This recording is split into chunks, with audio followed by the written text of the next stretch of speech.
شیطان قسم خورده ماست. چیزی که شیطان رو ناراحت میکنه توبه جوان هست. در سن جوانی توبه جوان بزرگترین توهین و سیلی و خنجر تو پیشانی ابلیس هست.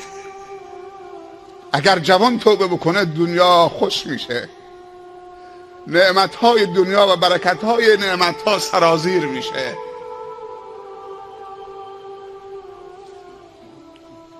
چون جوان توان گناه دارد، توبه پیرمرد به اندازه توبه جوانی که توان و قدرت گناه دارد و زمینه گناه دارد، زمین تا آسمان در قیمتشون تفاوت هست.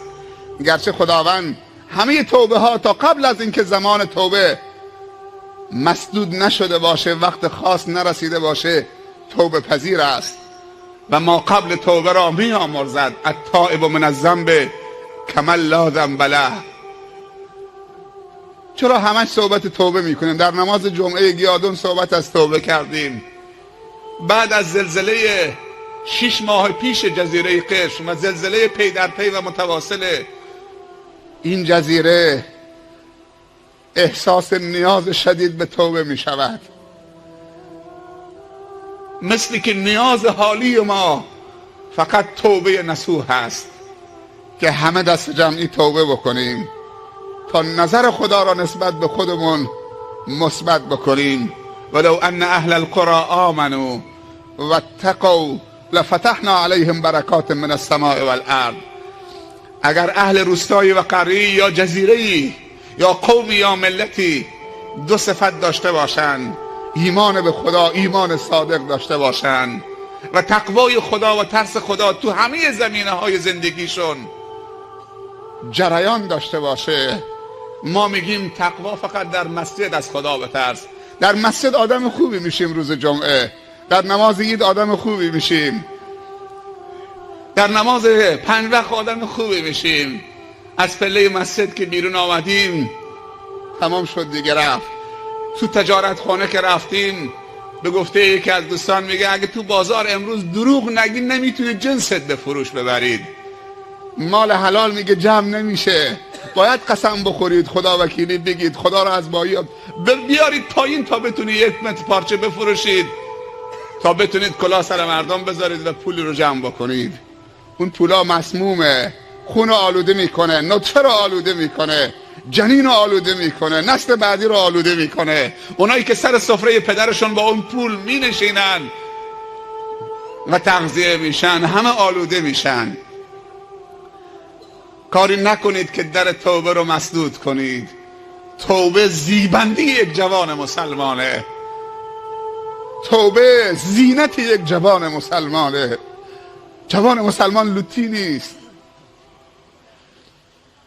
جوان مسلمان اصلا شایستش نیست که سیگار بکشه، تا چه برسه که بگیم جوان مسلمان معتاد شده. وای چقدر ما بی تفاوت شدیم، معتادی دیگه مد شده. اگه کسی تریاک نکشه، تو خیلی مناطق میگن تریاک دیگه مال دختراست. اگه کسی گفت تریاک میکشه، تریاک مال دختراست. صحبت از هروئین و حشیش و بنگه، صحبت از تزریق تفننی، تزریق حرفه‌ای. چی بود؟ جواب نمیخوام. زلزله بود. این صداها تقریبا عادی شده برامون.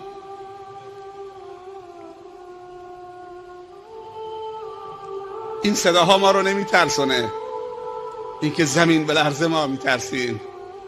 هیبت خدا داخلشه.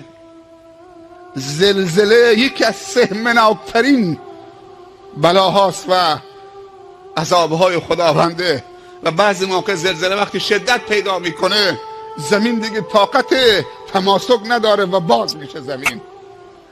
خداوند قدرت‌های عجیبی داره، هر کدومش در جای خودش مهیب هست و هیبت داره و پشت مرد که غرش میکنه در اوج اقتدارش در دنیا و تکبر به خرج میده در مقابل خداوند، واقعا میلرزاند.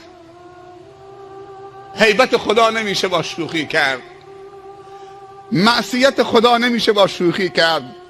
معصیت رو به شوخی نگیرید. هر شوخی میکنید بکنید، اما با معصیت و گناه شوخی نکنید، با جهنم شوخی نکنید، با خشم خدا شوخی نکنید. خداوند رحیم و رؤوفه و رحمان و تواب و کریم و ستاره و غفار الذنوب و غافر الذنب. خداوند مهربان هست، بندگانش را دوست دارد و دوست ندارد که بندگانش را عقاب بکند.